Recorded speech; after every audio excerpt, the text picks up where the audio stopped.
Hello friends, welcome to Oliveboard. I hope you're all doing well and your exam preparations are going good too. In this video, we will be discussing the important current affairs for today. If you have not subscribed to our YouTube channel yet, please go ahead and subscribe now. And if you're already a subscriber, then don't forget to hit the bell button to never miss an update from our end. The Ministry of Commerce and Industry is developing National Logistic Portal. Now, is a portal that will be a single window online marketplace for trade, not only domestic but also international markets.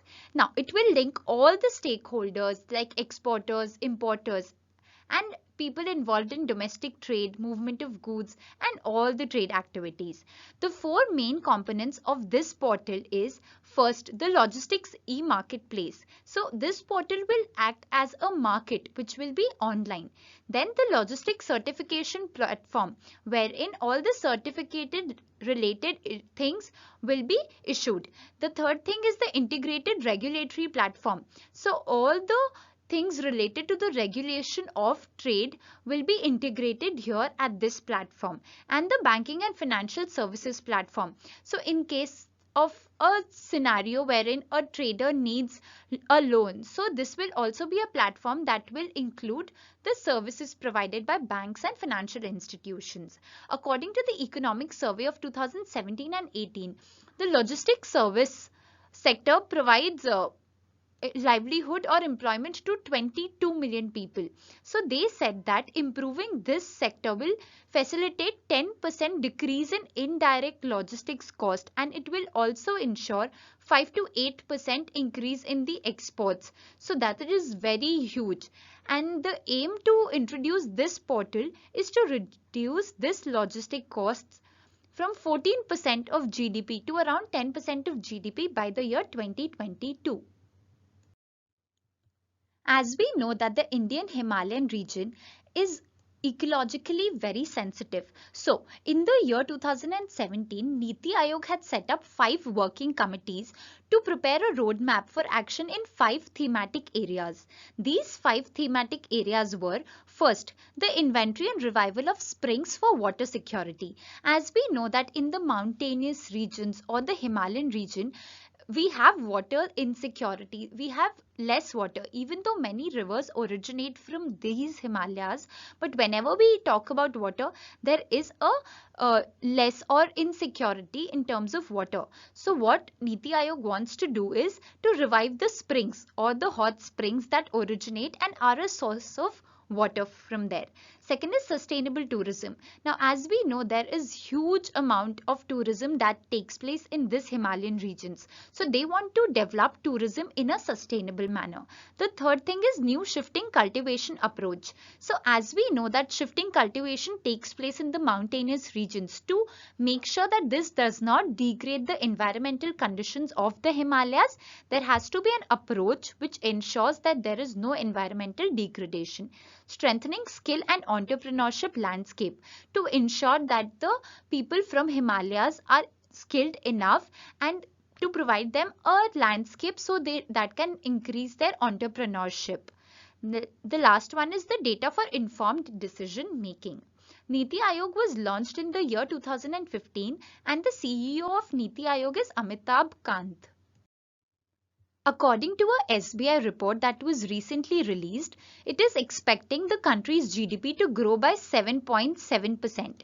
Now, they have come to this number based on the composite lending indicator. Now, this composite lending indicator takes into account 18 major macroeconomic indicators. So, according to SBI, there has been an increase in cement production, passenger traffic, both domestic and international.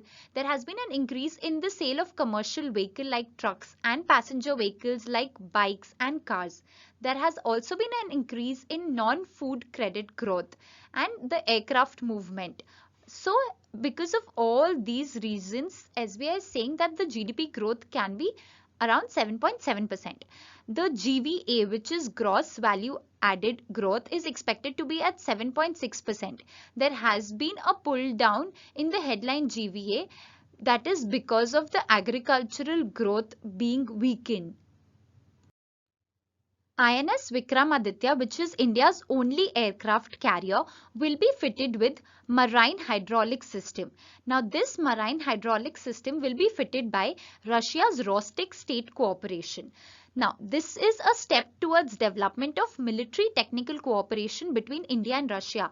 As we know that we have always been importing defense related or military related equipments from Russia. So this is a step that will enhance those exchanges between India and Russia. Now this marine hydraulic system will be the first time update or upgrade that will happen at INS Vikramaditya, and it will also give it an edge to the air capable wing of the ship. Now there are two marine hydraulic systems, that is GS1MF and GS3. GS1MF hydraulic systems are used for the helicopters that are launched from this INS Vikramaditya, and GS3 are used in the aircrafts that are launched from Vikramaditya. This upgradation will take place in India and will include the installation, supervision, commissioning and sea trials of the ship also. It will start in the month of October. Shardul Vihan, who is just 15 years old, has become India's youngest shooter to win a medal at the Asian Games. Now, as we know that he finished at second, so he has won himself a silver medal. He lost to South Korean Hyunwoo Shin, and the bronze medal was won by Hamad Ali Al Mari. He is from Qatar. Now, Shardul Vihan has also won medal at the International Shooting Sport Federation, that is ISSF Junior World Cup that occurred in Germany. This was the 8th medal for India from the Jakabaring shooting range. CSIR, that is Council for Scientific and Industrial Research, is set to make the combat aircraft Tejas 20% lighter. So the National Aerospace Laboratory of CSIR, which uses indigenously developed carbon fiber. So this carbon fiber will ensure that the aircraft Tejas becomes 20% lighter. This will use a technology that will reduce the number of air parts which are used in Tejas by 40%. Also, the number of fasteners will be reduced by 50%, which is almost half. And the time on the assembly line will be reduced by 30%. So we can increase the production. And this composite technology of carbon fiber is must for the 4th generation fighter aircraft to which Tejas belongs. This material is sturdier than aluminium. We know aluminium is a very hard metal. So this carbon fiber is sturdier than aluminium. It is more heat resistant, and there will be less of wear and tear and corrosion activity in this material or this metal. India and China are all set to draft a fresh memorandum of understanding on defense or military cooperation. Now this fresh memorandum of understanding will replace the MOU that was signed in the year 2006. Now China has told that there will be additional measures that will be taken for peace along the 3488 kilometer of line of actual control. So we know that we share our border with China, and there's a total of 3488 kilometers LAC, which is to be make sure that there is peace that runs along this line. China has also agreed for a hotline at the level of DGMO, that is Director General of Military Operations. This will ensure that there is telephonic contact point which can address multiplicity of issues that happen along the line of actual control.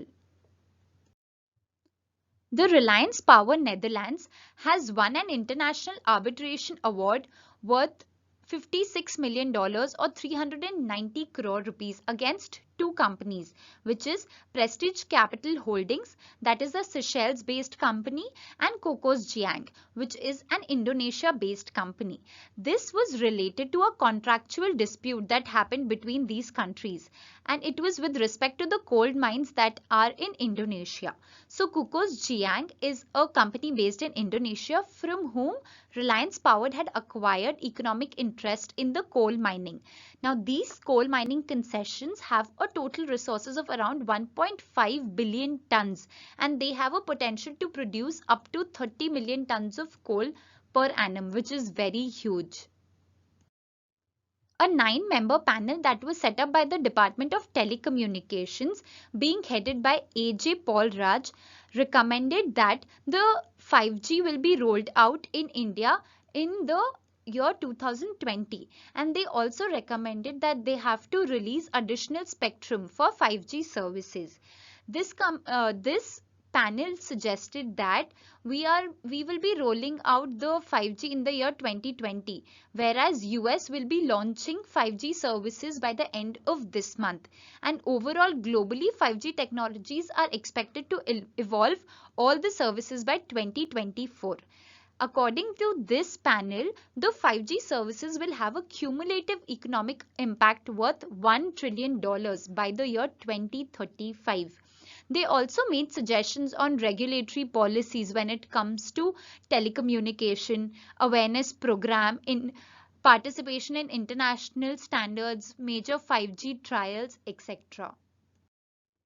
Kuldeep Nair, who's a veteran journalist and former Rajya Sabha member, passed away at the age of 95.